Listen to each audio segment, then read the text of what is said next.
আল্লাহ পাক রব্বুল আলামিন অত্যন্ত দয়াশীল।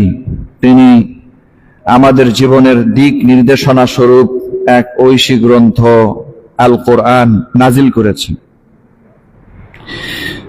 আল্লাহ পাক রব্বুল আলামিন মানুষের বিবেক বুদ্ধি দিয়েছেন। কোরআন মনে হয় যে আসমানি কিতাবগুলো নাজিল না করলেই তো হতো, আল্লাহ পাক তো বিবেক বুদ্ধি দিয়েছে। মানুষ তার বিবেক বুদ্ধি দিয়ে কি করত? পৃথিবীতে জীবন পরিচালনা করত। আসমানি কিতাবের নাজিলের প্রয়োজনীয়তা কি দরকার ছিল? না, মানুষের বিবেক বুদ্ধি চিন্তা চেতনা এটা একটা সীমিত পরিসরে। কোন পরিসরে? সীমিত, ক্ষুদ্র। মানুষের বিবেক বুদ্ধি খুব বেশি নাকি? না, এটা ক্ষুদ্র এবং সীমিত। মানুষ এই ক্ষুদ্র সীমিত জ্ঞান দ্বারা তার নিজের জন্য কোনটা ভালো কোনটা মন্দ এটা বুঝতে পারে, কিন্তু খুব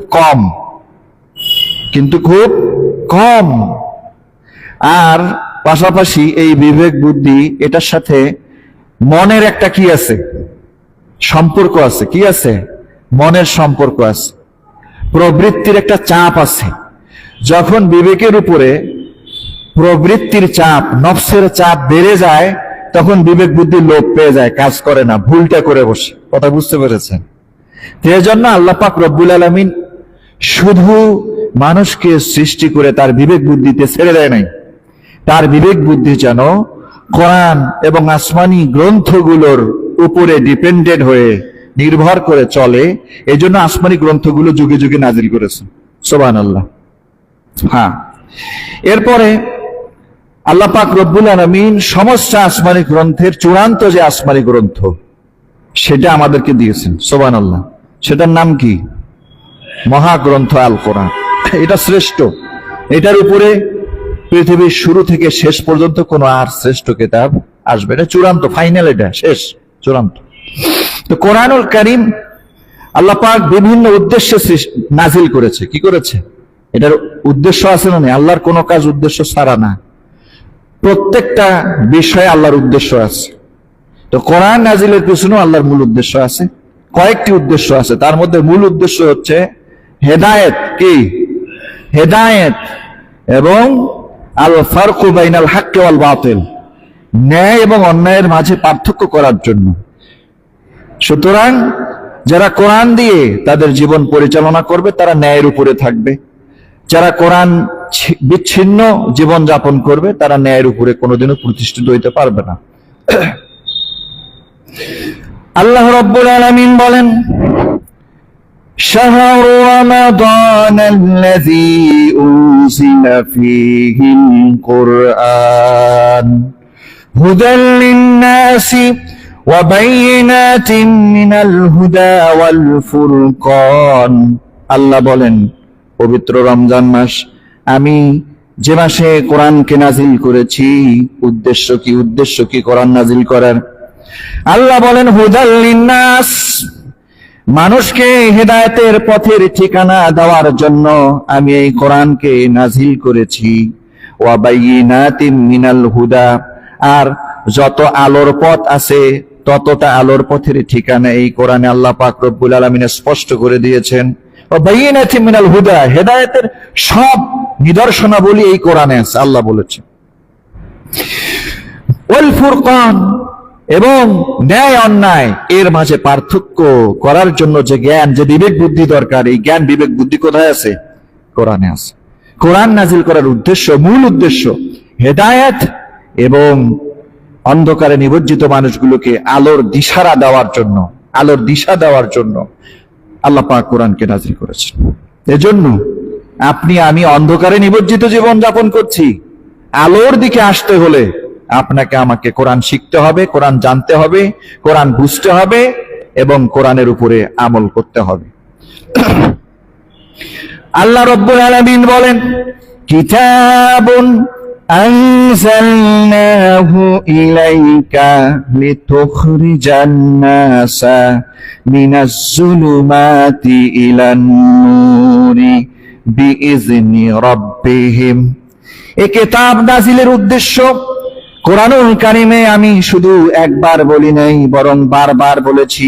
আল্লাহ আবারও বলেন কিতাবুন, এটা এমন একটা কিতাব আনজালনাহু ইলাইকা, যে কিতাবকে আমি আপনার উপরে হে মুহাম্মদ নাজিল করেছি এই উদ্দেশ্যে, লিতুখরিজান নাসা মিনাজ জুলুমাতি ইলান নূর, যে সমস্ত মানুষগুলো জুলুমাতের ভিতরে ডুবে আছে, অন্ধকারে নিমজ্জিত হয়ে গেছে, সেই অন্ধকারে নিমজ্জিত মানুষগুলোকে ইলান নূর, আলোর পথে নিয়ে আসার জন্য আমি আপনার উপরে কোরআন নাজিল করেছি। কথা বুঝতে পেরেছেন? উদ্দেশ্য কি? বারবার আল্লাহ বলেছে ইলা সিরাতিল আজিজিল হামিদ, মানুষ পৃথিবীতে তাগুতের পথে চলবে। কিসের পথে চলবে? আল্লাহর পথ বাদ দিয়ে যত পথ আছে সবগুলোকে বলে তাগুতের পথ, শয়তানের পথ। কিসের পথ? শয়তানের পথ। তো এই মানুষগুলো আল্লাহকে ভুলে গিয়ে শয়তানের পথে, তাগুতের পথে তারা নিজেদেরকে জড়িয়ে নেবে। সেই তাগুতের পথ থেকে ইলা সিরাতিল আজিজিল হামিদ, প্রশংসিত আজিজ পরাক্রমশালী আল্লাহর পথের ঠিকানা দেওয়ার জন্য আমি আপনার উপরে এই কোরআনকে নাজিল করেছি। সুবহানাল্লাহ। সুতরাং যারা এই কিতাবকে মানবে তারা কোন পথের পথিক? আলোর পথের পথিক। যারা এই কোরআন বিচ্ছিন্ন জীবন যাপন করবে তারা অন্ধকারাচ্ছন্ন জাহান্নামের পথে চলছে। আল্লাহ পাক আমাদের সকলকে কোরআনের পূর্ণ হেদায়েত দান করুন। আল্লাহ আবার বলেন আলিফ লাম মিম তিলকা আয়াতুল কিতাবিল হাকিম। আলিফ লাম মিম, এই শব্দগুলোকে বলা হয় হরুফে মুকাত্তাআত, কাটা কাটা অক্ষর। এটাকে বলে হরুফুল মুকাত্তাআত, কাটা কাটা অক্ষর। কোন মুফাসসির, কোন অর্থকারী এটা সঠিক অর্থ করতে পারবে না। এটা সঠিক অর্থ হচ্ছে আল্লাহু আ'লামু বিমুরাদিহি, এর ভিতরে কি আছে একমাত্র এটা যার কালাম, আল্লাহ তিনিই ভালো জানেন, আর কেউ ভালো করে বলতে পারবে না। কথা বুঝতে পেরেছেন? তিলকা আয়াতুল কিতাবিল হাকিম, আলিফ লাম মিম, আলিফ লাম মিম। এরপরে আল্লাহ বলেন তিলকা আয়াতুল কিতাবিল হাকিম, এটা হলো প্রজ্ঞাময় হিকমতপূর্ণ কিতাবের আয়াত। যদি প্রশ্ন করেন কেন নাজিল হয়েছে, বারবার আপনি ওই একই উত্তর পাবেন, হুদাও ওয়া রাহমাতাল লিল মুহসিনিন, এটা সৎকর্মশীলদের জন্য হেদায়েত স্বরূপ নাজিল হয়েছে। এটা সৎকর্মশীলদের উপরে রহমত বর্ষণের জন্য নাজিল হয়েছে। রহমত নাই, শুধু বিষণ্ণতা, বিপর্যস্ততা। কেন? কারণ কোরআন জানে না, কোরআন মানে না, কোরআনের উপরে চলে না। এই জন্য বিপর্যস্ত জীবন, বিপর্যয়মুখী জীবন, অশান্তি, অস্থিরতা। আল্লাহ বলেছেন রাহমাতাল লিল মুহসিনিন, সৎকর্মশীলদের জন্য এটা রহমত। এটা কি? রহমত। আমি হেদায়েত এবং রহমতের জন্য, মূল উদ্দেশ্য এটাই আমার, আমি এই কোরআনকে নাজিল করেছি। বিশ্বনবী জনাবে মুহাম্মদুর রাসূলুল্লাহ সাল্লাল্লাহু আলাইহি ওয়াসাল্লাম বলেছেন, এই হাদিসটি সহিহ মুসলিমে এসেছে, তিনি বলেন ক্বাদ তারাকতু ফীকুম আমরাইন, আমি থাকব না কিন্তু তোমাদের মাঝে দুটি জিনিসকে রেখে যাব, লান তাদিল্লু মা তামাসসাকতুম বিহিমা, যদি তোমরা ওই দুটি জিনিসকে খুব জোরে সরে আঁকড়ে ধরো, নিজের জীবনে আঁকড়ে ধরো, জীবন পরিচালনার জন্য আঁকড়ে ধরো, লান তাদিল্লু, কোনদিনও তোমরা পথ হারা হবে না। কিতাব আল্লাহে ওয়া সুন্নাত রাসূলি, একটা হলো আল্লাহর কিতাব আর একটা হলো আমি নবীজির সুন্নাত। কথা বুঝতে পেরেছেন? এই দুইটা তো নাই, আমাদের ভিতরে আছে? আছে? নাই। এটা যে তেলাওয়াত করবো এটাও পারি না, কোরআনও নাই, সুন্নাহও নাই। তাহলে আমি আছি গোমরাহের পথে। কোন পথে? গোমরাহের। এটাকে আঁকড়ে ধরতে হবে। আমার জীবনের চাকা ঘুরছে, ঘুরে ঘুরে আইসক্রিম গলে যাওয়ার মতন আমার জীবনের যে হায়াত, এই হায়াতের সময়গুলো গলে গলে শেষ হয়ে যাচ্ছে। কবে আমি শিখবো, কবে আমি বুঝবো? সময় শেষ হয়ে যাচ্ছে। এজন্য খুব দ্রুততার সাথে কোরআন শিখতে হবে এবং এর উপরে আমল করা শুরু করে দিতে হবে। আল্লাহ পাক রব্বুল আলামিন যে মূল উদ্দেশ্য হেদায়েত এবং রহমত, দ্বিতীয় যে উদ্দেশ্য সেটা হচ্ছে যে কোনো ওজর আপত্তির দরজা যেন খোলা না থাকে, ওজর আপত্তির দরজা বন্ধ করার জন্য। মানুষে বলবে আপনি আমাদেরকে দুনিয়াতে সৃষ্টি করে দিয়েছেন, কিন্তু কোনো গাইডলাইন তো আমাদেরকে আপনি দেন নাই, আমরা তাহলে আপনার হুকুম অনুযায়ী কিভাবে চলবো? তো না, আল্লাহ এজন্য একটা কিতাব দান করেছেন, এটা গাইডলাইন, এটা জীবন বিধান, এটাকে নিজের জীবনে তুমি গঠন করো, কোরআন মূলক জীবন গঠন করো।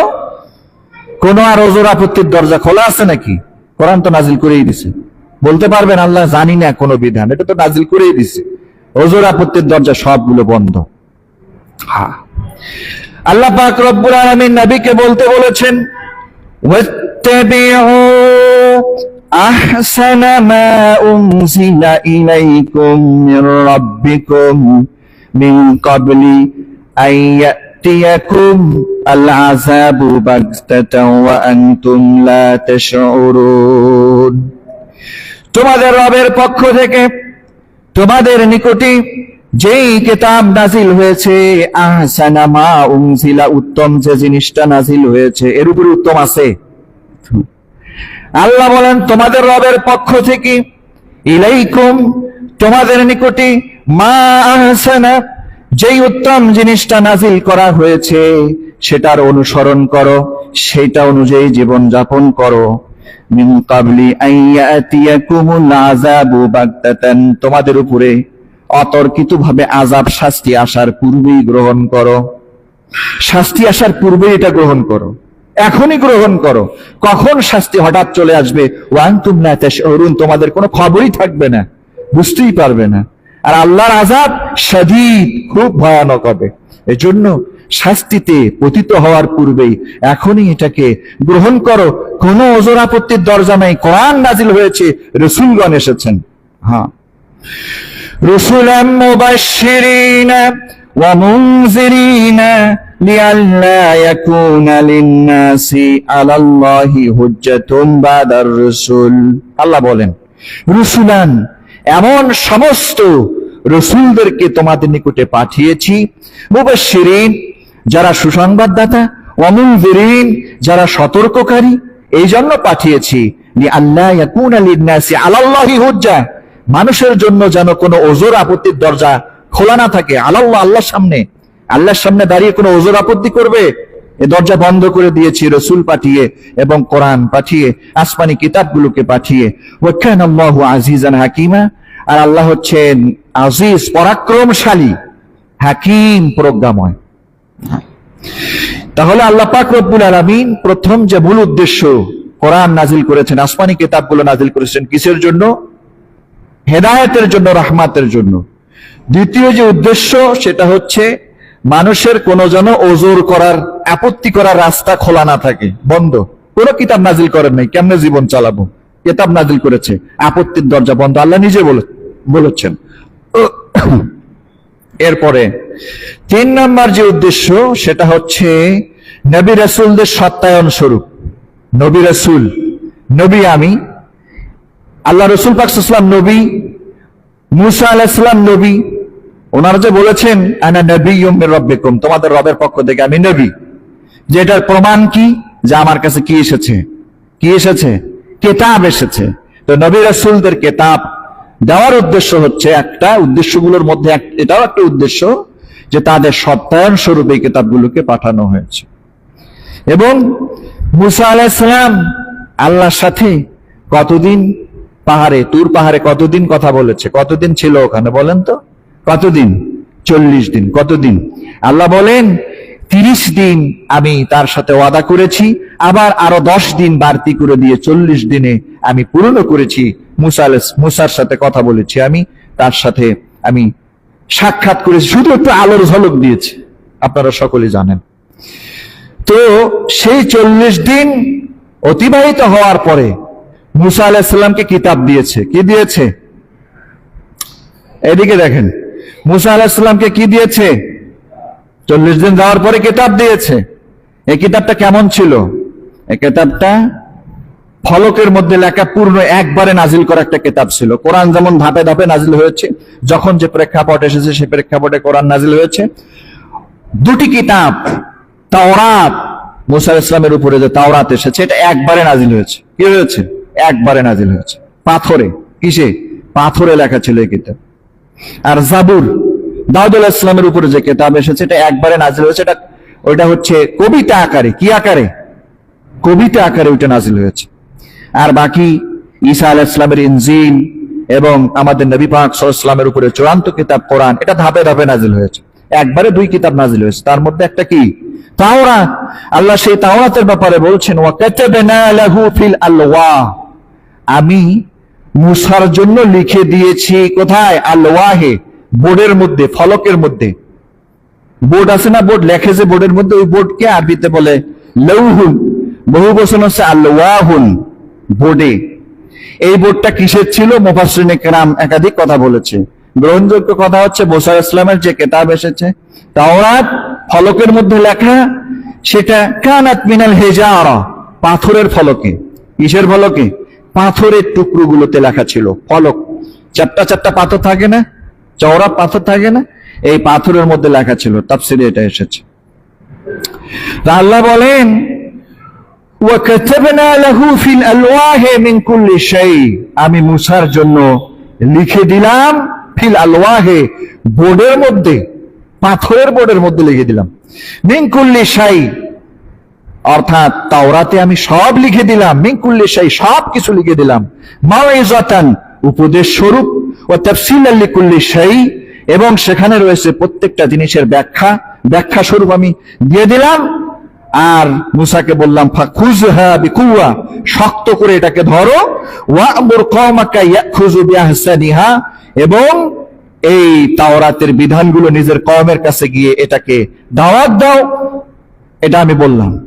তো মুসা আলাইহিস সালামকে একেবারে কিতাব তৈরি করে দেওয়া হয়েছে, নিয়ে যায় দেখায়, কিন্তু কি করে না? বিশ্বাস করে না। আল্লাহ সত্যায়ন স্বরূপ কিতাব দিয়েছে, কিন্তু আল্লাহর সত্যায়নকে কাফেররা কি করে নাই? বিশ্বাস করে নাই। আমাদের নবীর ক্ষেত্রেও হুবহু তাই। নবীর উপরে কোরআন নাজিল হয় আর বলে না এটা কালামুল বাশার, এটা মানুষের বানানো, মানুষের রচিত, মানব রচিত কোরআন। বলেছে কি বলে নাই? বলেন। তো আল্লাহ পাক রব্বুল আলামিন চ্যালেঞ্জ করেছেন, কোরআনে চ্যালেঞ্জ তুলে দিয়েছেন। ওয়া ইন কুনতুম ফি রাইবিন মিম্মা নাযালনা আলা আবদিনা ফাতু বিসূরাতিন মিন মিসলিহি ওয়াদউ শুহাদাআকুম মিন দুনিল্লাহি ইন কুনতুম সাদিকিন। আল্লাহ বলেন, ইন কুনতুম ফি রাইবিন, তোমরা যদি সন্দেহে থাকো ওই জিনিসের ব্যাপারে, মিম্মা নাযালনা আলা আবদিনা, আমি আমার বান্দা মুহাম্মাদের উপরে যে কিতাব নাজিল করেছি এই বিষয়ে যদি তোমরা সন্দেহে থাকো, ফাতু বিসূরাতিন মিন মিসলি, তাহলে তোমরা সেই কোরআনে একটা সূরা, কোরআনের একটা সূরার মতন একটা সূরা নিয়ে এসে দেখাও। এর জন্য আল্লাহকে বাদ দিয়ে যত তোমাদের ইলাহ আছে সবগুলোকে একসাথে, সবার সহযোগিতা, সবার সমর্থন নিয়ে তোমরা একটা সূরা তৈরি করে দেখাও। ইন কুনতুম সাদিকিন, যদি তোমরা তোমাদের এই দাবি যে কোরআন কালাম, এটা কালামুল্লাহ না কালামুল বাশার, এটা মানব রচিত, তাহলে দেখাও না, সবাইকে একসাথে নিয়ে দেখাও না, একটা তৈরি করে ছোট্ট একটা সূরা দেখাও। সূরা কাউসার কোরআনুল কারীমের সবচেয়ে ছোট সূরা, 3টা আয়াত বিশিষ্ট ছোট ছোট আয়াত। সূরা কাউসারের প্রথম আয়াত লিখে দেওয়া হলো মক্কার উপরে, দরজার উপরে লিখে দেওয়া হলো। এত চেষ্টা করলো কিন্তু পারলো না। শেষ পর্যন্ত বলল, লাইসা হাযা মিন কালামিল বাশার, এটা মানুষের তৈরি করা কোনো কালাম নয়, এটা মানুষের তৈরি করা কোনো কালাম নয়। তো যারা রাসূল করিম সাল্লাল্লাহু আলাইহি ওয়াসাল্লামের উপরে নাজিলকৃত এই কোরআনকে মেনে নিয়েছে, কোরআন ভিত্তিক জীবন যাপন করেছে, কোরআন ভিত্তিক রাষ্ট্র পরিচালনা করেছে, তারাই সফল কাম হয়েছে। ঠিক না বেঠিক? এই যুগে এবং শেষ পর্যন্ত যারা কোরআন ভিত্তিক জীবন যাপন করবে তারাই সফল হবে। আমরা যদি করি তাহলে আমরা সফল, আমরা যদি করতে না পারি আমরাও বিফলে যাব। আল্লাহ পাক রব্বুল আলামিন বোঝার তৌফিক দান করুন। এরপরে আল্লাহ পাক রব্বুল আলামিন কোরআন নাজিল করার চতুর্থ যে উদ্দেশ্য, সেই উদ্দেশ্যটা হচ্ছে সর্বক্ষেত্রে কোরআনকে ফয়সালাকারী মানতে হবে। সর্বক্ষেত্রে কোরআন কি করতে পারে? ফয়সালা করতে পারে, সমাধান করতে পারে। সমাধান বাণী, এটা কি বাণী? সমাধান বাণী। সব বিষয়ে কিয়ামত পর্যন্ত যা কিছু ঘটবে, নতুন পুরাতন সব কিছু সমাধান এই কোরআন দেবে, এটার উপরে আপনাকে আমাকে বিশ্বাস করতে হবে। হ্যাঁ, আল্লাহ পাক রব্বুল আলামিন বলেছেন, লাকাদ আরসালনা রুসুলানা বিল বায়িনাত, আমি অবশ্যই পাঠিয়েছি আমার রাসূলদের নিকটে বিল বায়িনাত, দলিল হিসেবে কিতাব, ওয়া আনজালনা মাআহুল কিতাব, তাদের উপরে কিতাব নাজিল করেছি, ওয়াল মিজান, ন্যায় নীতি নাজিল করেছি। মিজান মানে দাঁড়িপাল্লা, এখানে মিজান মানে ন্যায় নীতি, মিজান মানে কি? ন্যায় নীতি। রাসূলদের সাথে কিতাব আছে, আর এই কিতাবের ভিতরে ন্যায় নীতি আছে। কি নীতি আছে? দুর্নীতি নাই। কি আছে? ন্যায় নীতি আছে। মানুষের বানানো যা কিছু আছে ওর ভিতরে দুর্নীতি আছে, এটার ভিতরে কোনো দুর্নীতি নাই, ন্যায় নীতি দিয়ে পরিপূর্ণ। কেন দিলাম? লিয়াকুমান নাসু বিল কিসত, যেন মানুষের মাঝে কিসত, ন্যায় প্রতিষ্ঠা করতে পারে। এটাকে দিয়েই ন্যায় প্রতিষ্ঠা করতে হবে। ন্যায়ের স্লোগান দুর্নীতিমুক্ত দেশ চাই, কিন্তু কোরআনের কাছেও নাই, জীবনে কি হবে না, ন্যায় প্রতিষ্ঠা আপনি আপনার রাষ্ট্রে করতে পারবেন না। এইটাই চূড়ান্ত কথা, এইটাই সর্বশেষ কথা। আল্লাহ পাক রব্বুল আলামিন কোরআনে বলেছেন, এই যে মানুষ, এগুলো সব মুনাফিক। এগুলো কি? মুনাফিক। কেন মুনাফিক? কারণ হচ্ছে ইউরিদুনা আইয়াতাহাকামু ইলা তাগুত ওয়া ক্বাদ উমিরু আইয়াকফুরু বিহি, আমি তাদেরকে কিতাব দিলাম, কিতাব দিয়ে বললাম আইয়াতাহাকামু, তারা যেন তাদের বিচার ব্যবস্থা এই কোরআন দিয়ে করে, রাষ্ট্র ব্যবস্থা কোরআন দিয়ে করে, পরিবার ব্যবস্থা কোরআন দিয়ে করে, কিন্তু না, ইলা তাগুত, তারা শয়তানের পথে চলতে থাকে। শয়তানের যে জীবন ব্যবস্থা দিয়েছে, সেই যে রাষ্ট্র ব্যবস্থা দিয়েছে, সেটার দিকেই তারা ধাপিত হয়। তারা মুনাফিক। এটা আয়াতুল মুনাফিক, মুনাফিকের একটা নিদর্শন, চিহ্ন। এজন্য আপনি আমি যদি প্রকৃত মুমিনে পরিণত হতে চাই, কোরআন ভিত্তিক জীবন, কোরআন ভিত্তিক রাষ্ট্র ব্যবস্থা কিভাবে প্রতিষ্ঠা লাভ করে, সেই চিন্তা আপনাকে আমাকেই করতে হবে। কথা বুঝতে পেরেছেন?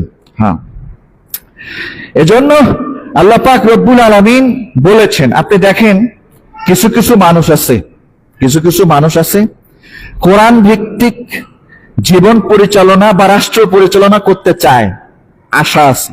কি আছে? আশা আছে, কিন্তু পারিপার্শ্বিকতার কারণে সে সক্ষম না এটা প্রতিষ্ঠা করতে। কিন্তু কি আছে? আশা আছে। এটা দুর্বল ঈমান। এটা কি ঈমান? দুর্বল ঈমান। আল্লাহ বলেন, ওয়া মান লাম ইয়াহকুম বিমা আনজালাল্লাহ ফাউলাইকা হুমুজ জালিমুন, যে কোরআন দিয়ে সমস্ত কিছু ফয়সালা করবে না, যা কিছু আছে জীবন ব্যবস্থা মানে রাষ্ট্র ব্যবস্থা যা কিছু আছে এটা কোরআন দিয়ে করবে না, এরা জালেম। এটা কি? জালেম, জেনে বুঝে নিজের উপরে জুলুম করতেছে। আল্লাহ আবার বলেন, ওয়া মান লাম ইয়াহকুম বিমা আনজালাল্লাহ ফাউলাইকা হুমুল ফাসিকুন, যারা কোরআন দিয়ে সব কিছু ব্যবস্থা করবে না, এরা হচ্ছে ফাসিক, পাপাচারী। এরপরে আল্লাহ পাক রব্বুল আলামিন বলেন, ওয়া মান লাম ইয়াহকুম বিমা আনজালাল্লাহ ফাউলাইকা হুমুল কাফিরুন। এবার কাফের বলে ফেললেন। তার মানে হচ্ছে কিছু কিছু মানুষ এমন পৃথিবীতে থাকবে যারা এটাকে পছন্দই করে না, চায় না যে কোরআন অনুযায়ী কি হোক, রাষ্ট্র ব্যবস্থা হোক, কোরআন অনুযায়ী আমার দেশটা পরিচালিত হোক, এটা চাই না। এরা কি? টুপি মাথায় থাকলেও কাফের, পাঞ্জাবি গায়ে থাকলেও কি এরা? কাফের। এটা কাফের। কথা বুঝতে পেরেছেন? অনেক অনেক কাফের আমাদের ভিতরে আছে, এটা চায় না কোরআন অনুযায়ী আমার সবকিছু পরিচালিত হোক, এটা চায় না। আল্লাহ এই জন্য ধাপে ধাপে বলেছে। কিছু লোক আছে চায়, কিন্তু তারা জালেম, করতে পারে না। একটু ঠেলা মারলেই হয়ে যাবে, চেষ্টা করলেই হয়ে যাবে, চিন্তায় নিলেই, চেষ্টা করলেই, চেষ্টা করুক না, চেষ্টা করার পরে যদি না পায় তাহলে তার কোনো দোষ নেই। দোষ আছে? মনের মধ্যে আছে, দুর্বল ঈমান। আবার বললেন ফাসেক, চায়, চেষ্টাও করে না, চায় কোরআন অনুযায়ী হোক, কিন্তু চেষ্টা করে না, বসে থাকে, ফাসেকে। তারপরে বললেন কাফের, তার মানে চায়ও না, হতেও দেবে না। এটা কি? কথা বুঝতে পারছেন? আল্লাহর স্টেপটা দেখছেন আপনি? কিভাবে বললেন, ধারাটা কিভাবে বললেন? এজন্য ভাইরা আমার, কোরআন হচ্ছে এমন একটা গ্রন্থ, ইন্না হাযাল কোরআন, আল্লাহ এভাবে বলেছে, ইন্না হাযাল কোরআন ইয়াহদি লিল্লাতি হিয়া আকওয়াম। হাযা ইসমে ইশারা বলে এটাকে, এটা ইঙ্গিত সূচক একটা ইসম। ইন্না হাযাল কোরআন, নিশ্চয়ই এই কোরআন, ইহদি লিল্লাতি হিয়া আকওয়াম, তোমাকে সবচেয়ে সঠিক পথে পরিচালিত করবে, তোমাকে সবচেয়ে সঠিক পথে পরিচালিত করবে। তাহলে কোরআনের পথেই হচ্ছে সবচেয়ে সঠিক পথ, এটা আপনাকে আমাকে বুঝতে হবে। এবং আল্লাহ পাক রব্বুল আলামিন কোরআন নাজিল করার যে পঞ্চম উদ্দেশ্য, বান্দার দারাজাতকে বুলন্দ করার জন্য, মর্যাদাকে বাড়ানোর জন্য। কথা বুঝতে পেরেছেন? কোরআন দিয়ে যারা চলবে, সুন্নাহ ভিত্তিক যারা চলবে, আল্লাহ পাক রব্বুল আলামিন দুনিয়াতে, পৃথিবীতেও তাদেরকে সুখময় জীবন দেওয়ার ওয়াদা করেছেন। এবং পরকালে বলা হবে তুমি তার তিলের সাথে কোরআন পড়ো, আর তোমার মর্যাদা কি হবে? আস্তে আস্তে কি হবে? বুলন্দ হবে। এখন বেচারা কোরআন না শিখেই, কোরআন রাষ্ট্র পর্যন্ত নিয়ে যাওয়া লাগবে, এটা চূড়ান্ত ধাপ, কিন্তু সর্বপ্রথমে তো তেলাওয়াতটা শিখতে হবে, ঠিক না ভাই? ঠিক। কোরআন পড়তে পারে না, তো পরকালে কিভাবে সে পড়বে আর কিভাবে তার মর্যাদা বাড়বে? তার মানে আমরা তো এখনো চূড়ান্ত ধাপে আগে যেতে পারবো না। আগে কমপক্ষে ফার্স্ট ধাপ যেটা, প্রথম ধাপ যেটা, সেটাতে তো আসতে হবে। সে ধাপটার নাম কি? কোরআন কি করা লাগবে? কি করা লাগবে? শিখতে হবে। এই যে বললেন শিখতে হবে, কতজন শেখেন বলেন তো? কতজন শেখেন? হাত তোলেন তো। কতজন শিখতেছেন? হাত তোলেন। কতজন শিখতেছেন কোরআন? এই 2-4 জন মুরব্বী, এই যে মুরব্বী পিছনে সব দাড়ি পাকা, এই 2-1 জন আছে আমাদের যুবক ভাই, আর বাকিগুলো খবর আছে? কি আপনি সাপোর্ট করলেন? হ্যাঁ, কোরআন শিখতে হবে, এটাই প্রথম ধাপ কোরআন বাস্তবায়ন করার জন্য। কিন্তু প্রথম ধাপেই তো শূন্য, পরের ধাপ তো পরের কথা। এজন্য কোরআন আপনাকে শিখতে হবে অবশ্যই। শেখার জন্য আমরা চালু করে দিয়েছি, শিখতেছে, তাদের সাথে আসেন। দোকানপাটে সময় নষ্ট করতেছেন, মসজিদের সামনে দোকান, বামে দোকান, আর সাইডে দিছে শয়তানের বাক্স চলছে, বসে বসে আড্ডা দিচ্ছে, মুয়াজ্জিনের আযান কানে পৌঁছতেছে, কিন্তু মুসলমান আসতেছে না। এর নামে মুসলমান, কাজে কাফের। কাজে কি? কাফের। আল্লাহর আওয়াজ এসেছে কানে, আসো আসো, সব বাদ দিয়ে নামাজে আসো, নামাজে আসতেছে না। আসে সুদের গল্প, ঘুষের গল্প, জুয়ার গল্প, সব একসাথে খুলে দিচ্ছে। এটার ব্যবস্থা যারা করেছে জাহান্নামে, সোজা জাহান্নামে যাবে তওবা না করলে। কথা বুঝতে পেরেছেন? দোকানপাট কেন করে বলেন তো? দোকানপাট কেন করে বলেন তো মুরব্বী? দোকানপাট কেন করে মানুষ? কেনা বেচা করার জন্য। কিসের জন্য? বিক্রেতা বসে থাকবে, ক্রেতা যাবে, কেনা শেষ, বাসায় চলে যাবে। নাকি আড্ডা দেওয়ার জন্য দোকান? ওইটাকে আড্ডাখানা? কোনোদিনও না। তা আড্ডাখানা বানালে কি হবে? নামাজের সময় নামাজে আসবে না, চলবে। এটাকে কি বলে? সিডি বলে, ভেসিএন না কি বলে, এগুলো মানে আগে ছিল, এখন আপডেট কিছু এসেছে, ঠিক না? ঠিক। এই ডিভাইস গুলো চালু করে দিয়েছে, নামাজের খবর নাই। মুরব্বীদের সাথে ভালো ব্যবহার করা লাগবে, এটার খবর নেই। আমার বাচ্চাগুলো নষ্ট হয়ে যাচ্ছে, পিতা মাতারও কোনো খবর নেই, কই আছে নাই। আপনি কিভাবে কোরআন বাস্তবায়ন করবেন? কপাল পোড়া, কপাল ছাড়া কিছুই নেই আমাদের। দাঁড়ায় থাকে, বয়ে থাকে, চলতেছে, নামাজের সময় যাচ্ছে, যদি মুরব্বীরা বলে নামাজে আসেন, খবর নাই। আরো খারাপ লাগে, এই মুরব্বী, আরো মানে বিরক্তি, হুজুর কেন এই কথাগুলো বলছে, খুব বিরক্তি। কেন বলছি পরকালে বুঝতে পারবেন। এই সময়গুলো চলে যাচ্ছে, আফসোস করবেন। এজন্য তওবা করে নামাজ ধরেন, কোরআন শেখেন, নামাজ ধরেন, কোরআন শেখেন। জীবনের শেষ আপনি দেখতেছেন না, হার্ট অ্যাটাক করে মরতেছে আপনার বয়সের ছেলেগুলা, দেখেন নাই? মৃত্যু হঠাৎ করে, আল মাউতুল ফুজা, এটা কিয়ামতের আগে খুব ব্যাপক ঘটবে, রাসূল বলেছে। সুস্থ হাঁটতেছে, পড়ে পড়বে হঠাৎ করে। কখন আপনার আমার শেষ সময়টা চলে আসে কেউই জানি না। এজন্য তওবা করি। তওবা করলে আল্লাহ পাক অবশ্যই, তওবার উপরে অটল থাকতে হবে। তওবা করলাম প্রত্যেক দিনে, আবার পরের দিন যায় আবার সেই বসলাম, আবার অন্যায় কাজে যুক্ত করলাম, হবে না।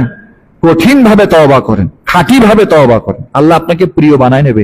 আপনি এই যুগে, এই সময়ে যদি কোরআন শেখেন এবং নামাজ পড়েন নামাজের মতন, তাহলে আপনি আল্লাহর ওলি। আপনি কি? আল্লাহর ওলি। আপনি আল্লাহর ওলি হওয়ার জন্য লম্বা পাগড়ি আর লম্বা দাড়ি আর ওই তাসবিহ নিয়ে এরকম করা লাগবে না।